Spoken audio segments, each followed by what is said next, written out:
우리 함께 기도하심으로 목요 기도회 시작하도록 합시다. 같이 기도하겠습니다.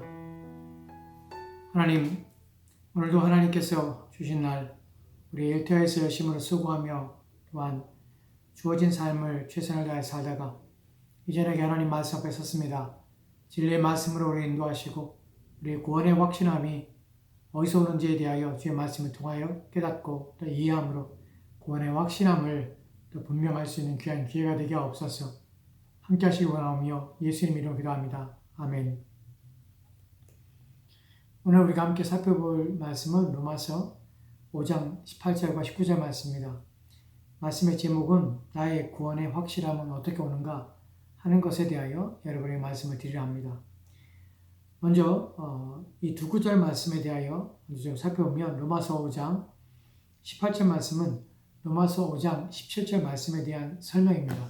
왜냐하면 이라는 단어가 원문의 18절 말씀에 앞에 나오기 때문에 한글 성경이 없지만 그래서 앞뒤 문맥이 연결됩니다.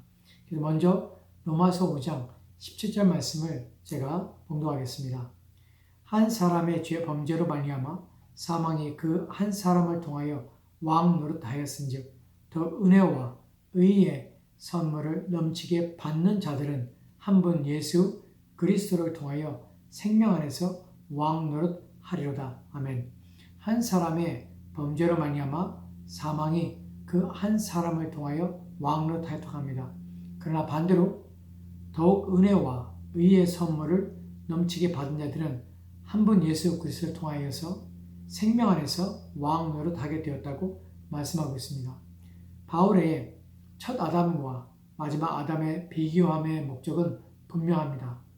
그리스도가 우리를 위하여 이루신 것이 얼마나 더 큰 은혜인가 하는 것입니다. 비교할 수 없는 더욱 큰 은혜와 의의 선물이 우리에게 주어진 것을 말하고자 합니다. 이것은 다른 말로 우리의 구원에 대한 확신과 복됨이 어떤 것인가 하는 것에 대한 것입니다. 18절과 19절은 이에 대한 이유로서 우리에게 제시되고 있는데 어떻게 그렇게 될 수 있는가 하는 것입니다. 먼저 로마서 5장 18절 말씀을 제가 봉독하겠습니다.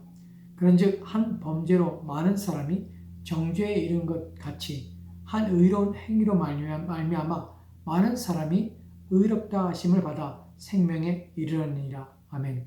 이 말씀은 17절에 대한 이유로서 왜냐하면 한 범죄로 많은 사람이 정죄에 이른 것 같이 한 의로운 행위로 말미암아 많은 사람이 의롭다 하심을 받아 생명에 이르렀기 때문에 은혜와 의의 선물을 넘치게 받은 자들이 한 분 예수 그리스도를 통하여 생명 안에서 왕 노릇하게 되었다는 것입니다. 바울은 이 말씀에서도 첫사람과 마지막 아담이 예수 그리스도를 첫 아담과 또한 마지막 아담인 예수 그리스도를 비교하고 있는데 먼저 아담 안에서 일어난 일이 무엇인가 하는 것입니다. 그것은 한 범죄로 많은 사람이 정죄에 이르렀다는 것입니다. 이 말은 아담의 한 죄 때문에 전 인류가 죄인 취급을 받았다는 뜻입니다. 아담의 하나 죄 때문에 우리 모두는 심판 아래에 있게 되었고 이 심판은 바로 정죄의 심판인 것입니다.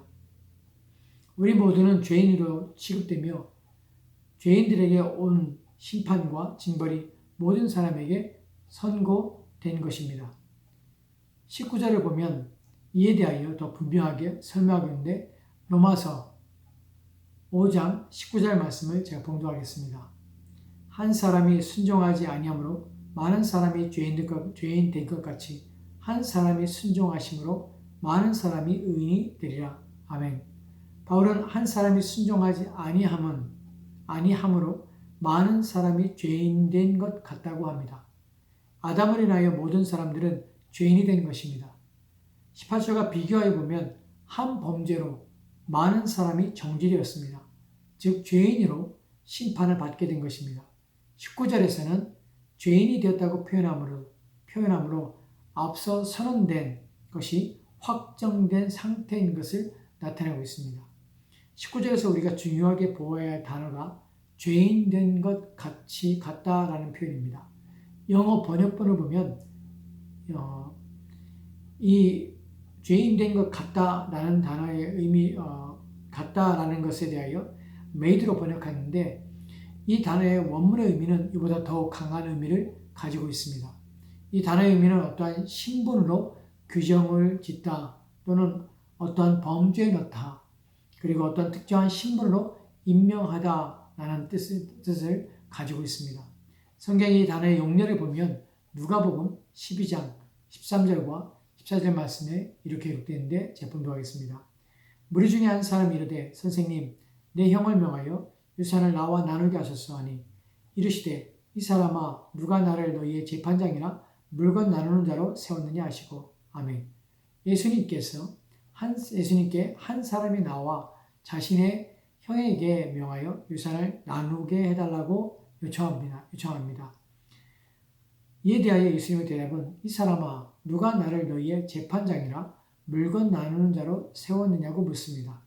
여기에서 사용된 단어가 누가 나를 재판장이나 물건 나누는 자로 임명했느냐, 누가 나를 재판장의 신분 또는 지위에 넣었느냐 하는 뜻입니다. 바울이 말하고자 하는 것이 바로 이것입니다. 첫사람 아담이 순종하지 않음으로 인하여서 많은 사람이 죄인으로 지정된 것입니다. 또한 여기에 바울이 죄인 된 것 같이라고 하는데 죄인이라는 의미에 대하여 생각해 보아야 합니다. 바울은 많은 사람이 죄를 짓기 쉽게 되었다고 말하고 있는 것이 아닙니다. 그는 많은 사람이 죄인으로 규정되었다고 말하고 있는 것입니다. 죄를 짓기 쉽게 되어 자칫하면 죄를 짓기 쉬운 존재가 되었다는 것이 아닙니다. 그들은 죄를 짓기 쉽기 때문에 그들의 죄를 지었기 때문에 심판받는 것이 아닙니다. 아담이 한 범죄 때문에 모든 사람이 하나님에 의해 죄인으로 정해졌고 죄인으로 여겨졌다는 말입니다. 이렇게 정해진 것은 우리가 죄짓기 쉬운 본성을 가지고 있거나 죄악을 저질렀기 때문이 아닙니다. 그것은 그 다음의 일인 것입니다. 먼저는 우리가 죄의 성품을 가지고 죄악을 저지른 것은 우리가 죄인이기 때문에 죄악을 행할 수밖에 없다는 것입니다. 이 순서가 바뀌면 안 되는 것입니다. 즉 죄의 성품을 가지고 있기 때문에 우리가 범죄하기 쉽고 죄를 지을 수 있다는 것입니다. 죄를 범죄하기 쉽고 죄를 지을 수 있다는 건 먼저가 아니라 죄의 성품을 가지고 있으며 또한 죄인이기 때문에 죄를 짓게 되는 것입니다. 그래서 우리가 정죄를 받는 것입니다. 우리의 죄의 본성과 우리는 죄의 본성과 부패와 오염 안에 있습니다. 그렇기 때문에 정죄의 심판을 잊게 되는 것입니다. 그리고 그러한 본질적인 요소의 결과로 인하여서 죄의 악이 행하여지게 되는 것입니다. 바울이 이렇게 말하는 이유는 바로 그리스도 예수 안에 있는 은혜가 이와 같은 방식으로 우리에게 주어졌기 때문에 이 이야기를 지금 말하고 있는 것입니다. 로마서 5장 19절 말씀을 다시 보도록 하겠습니다. 한 사람이 순종하지 아니하므로 많은 사람이 죄인될 것 같이 한 사람이 순종하심으로 많은 사람이 의인이 되리라. 아멘. 한 사람이 순종함으로 많은 사람이 의인이 된 것입니다. 된 것과 되시라는 의미는 같습니다. 의인으로 규정되며 지정된 것입니다. 이러한 비교의 목적을 바르게 이해해야 합니다. 비교의 목적은 아담의 죄로 인한 결과를 말하기 위함이며 그것을 강조하기 위함이 아닙니다. 그것도 중요하지만 바울이 말하고자 하는 핵심은 그리스도 안에서 우리에게 무엇이 주어졌으며 무슨 일이 일어나게 되었는가 하는 것에 초점을 맞추고 있다는 것입니다. 그것을 위하여 첫사람 아담이 범한 죄와 그 결과된 내용이 비교로서 지금 설명되고 있는 것입니다. 그렇다면 그리스도 안에서 어떤 일이 일어난 것입니까? 바울의 주장을 정리하면 첫째로 아담 안에서 우리에게 일어난 일이 사실인 것 같이 그리스도 안에서 일어난 일도 역시 사실이라는 것입니다. 만약 한쪽이 확실하다면 다른 한쪽도 동시에 확실하기 때문에 우리는 이것을 바르게 이해하고 믿어야 한다는 것입니다. 모든 인류는 죄 가운데 있으며 죄인임이 틀림이 없습니다. 그 증거는 바로 사망에 이르다는 것입니다. 사망만큼 인간이 죄인임을 눈으로 확인하게 되며 증명하게 되는 것은 없습니다. 그럼 어떻게 죄가 들어오게 되며 모든 인류가 죄인이 된 것인가 하는 것에서 우리는 첫사람 아담으로 거슬러 올라갈 수밖에 없다는 것입니다. 왜냐하면 어떠한 한 개인이 범죄한 것이 모든 인류에게 영향을 미칠 수 있는 것은 최초의 사람이자 인류의 대표자인 아담 이외에는 없기 때문에 그렇습니다. 이렇게 아담의 죄가 모든 인류를 죄인으로 지정하게 되어 하였다면 동시에 같은 방식으로 그리스도 예수 안에서 모든 인간은 의롭게 된다고 인정할 수 있는 것은 확실한 것이며 분명한 것이라는 사실입니다.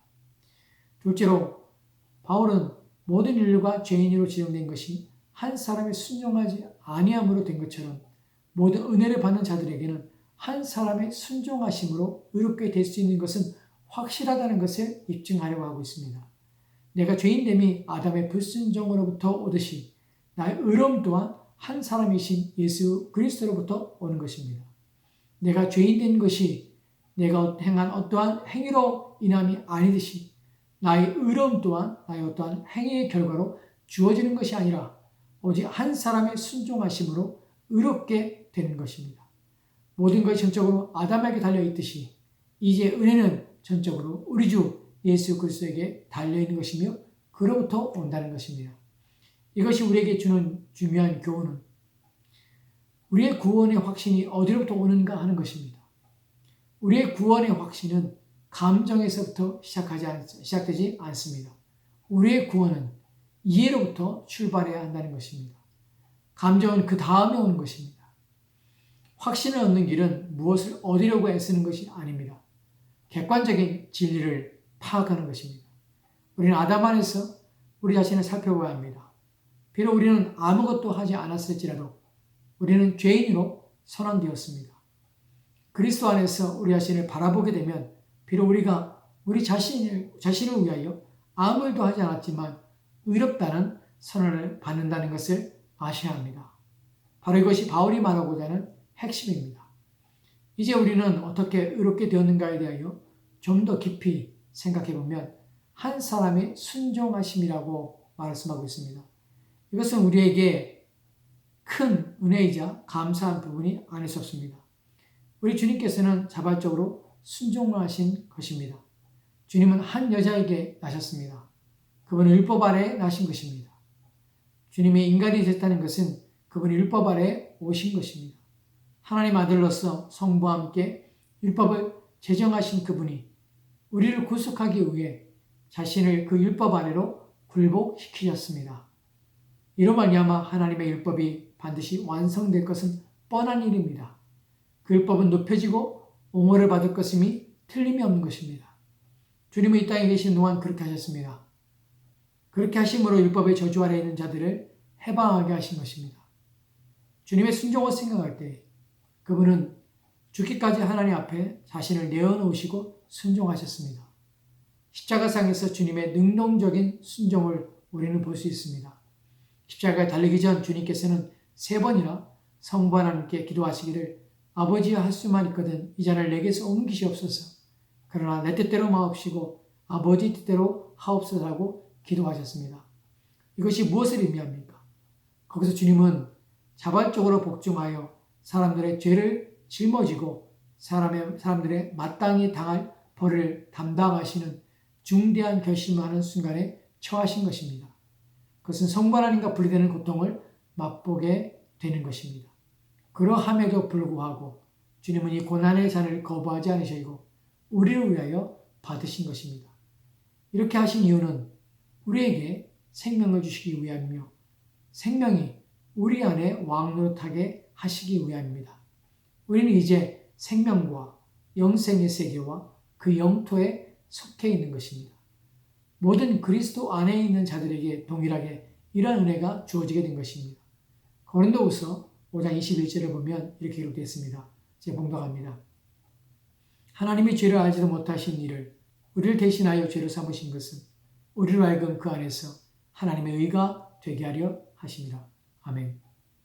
하나님이 죄를 알지도 못하니 이를 우리를 대신하여 죄를 삼으신 이유가 무엇입니까? 우리로 하여금 그 안에서 하나님의 의가 되게 하려고 하시는 것입니다. 우리가 행한 것과 무관하게 우리를 위하여 대신하여 죽으시고 죄를 짊어지신 것입니다. 그렇게 함으로 하여금 우리로 하여금 하나님 앞에 의롭게 되게 하시기 위함인 것입니다. 셋째로 우리가 확실하게 해야 하는 것은 구원이란 전적으로 그리스도 안에 있으며 우리를 구원한 것이 우리가 그에게로 옮겨지는 것이라는 개념을 확실하게 붙잡아야 한다는 것입니다. 우리가 한 것이 없이 죄인 되었던 것과 같이 우리가 한 것 없이 예수 그리스도 안에 있으며 그분을 믿으면 우리는 그의 자녀가 되며 그 안에서 연합하여 그의 후손으로 새로운 피조물이 되며 하나님 앞에 의롭게 되는 것입니다. 마지막으로 이제 생각할 것은 그리스도께서 우리의 죄책을 짊어지시고 죽으심으로 우리가 의롭게 되었다고 할 때에 그 다음에 짓는 우리가 범하게 되는 죄에 대한 바른 이해입니다. 신자임에도 불구하고 죄를 지을 수 있습니다. 그러나 이때 우리가 짓게 되는 죄는 다시 율법을 거역하여 짓는 죄가 아니라 하나님의 사랑에 대하여 죄를 짓는 것이라는 점입니다. 왜냐하면 더 이상 율법과는 관계가 끊어진 상태가 되었기 때문에 그렇습니다. 이 말은 율법의 저주에 벗어났다는 말입니다. 그렇다고 해서 율법을 지키지 말아야 한다거나 율법을 지키지 않아도 된다는 말은 아닙니다. 단지 우리는 더 이상 율법 아래에 있지 않다는 것입니다. 우리는 율법 아래에 있는 것이 아니라 그리스도의 은혜 아래에 있는 것입니다. 그렇기 때문에 우리가 범죄하게 됨으로 짓는 죄는 율법에 대한 죄가 아니라 하나님의 사랑에 대하여 죄를 짓는 것입니다. 우리가 실패하는 것은 사랑의 관계에 관련된 것입니다. 하나님의 사랑에 대하여 배신하는 행위며 하나님의 은혜에 대하여 배은망덕한 것입니다. 하나님의 호의를 무시하며 하나님의 은혜를 헛되게 하는 행위가 되는 것입니다. 그렇기 때문에 죄를 짓는 것은 하나님과의 관계가 소원해질 뿐만 아니라 그 관계가 약화되거나 금이 가게 되거나 손상을 입게 되는 것입니다. 그 결과 하나님의 은혜를 받지 못하며 영적으로 메말라 갈 수밖에 없는 은혜 없는 황폐한 신앙생활을 할 수밖에 없는 것입니다. 그렇기 때문에 더 은혜 아래에 나아가야 하며 범죄하지 않기 위하여 애를 써야 하는 것입니다. 기도합시다. 하나님, 우리가 주의 말씀을 통해서 우리의 구원의 확실함이 어디에 있으며 또한 그리스도 안에서 우리 가운데 더해진 것이 어떻게 무엇이 더해진가를 말씀을 통해 살펴봤습니다. 아담을 인하여서 범죄한 것처럼 그리스도에 인하여서 우리가 은혜 아래에 있으며 그리스도 말미암아 우리가 값없이 의롭다 하시면 없는 것이 무엇 때문인지 어떤 의미와 내용이 담겨있는지에 대하여 말씀을 통해 살펴봤습니다. 이 모든 것 주님의 은혜임을 깊이 이해하며 우리가 그리스도 안에 있다는 사실 때문에 감사하며 우리가 범죄함이 율법에 대하여 범죄하는 것이 아니라 하나님의 사랑에 대하여 배신하는 것이며 또 하나님의 사랑에 대하여 우리가 배척하며 버리며 또한 하나님의 사랑을 욕되게 하는 것임을 기억하게 도와주옵소서. 그래야 의롭고 거룩한 삶을 살게 하여 부단히 애를 쓰는 우리의 삶 되기 원하오며 감사드리며 살아계신 예수 그리스도로 기도합니다. 아멘.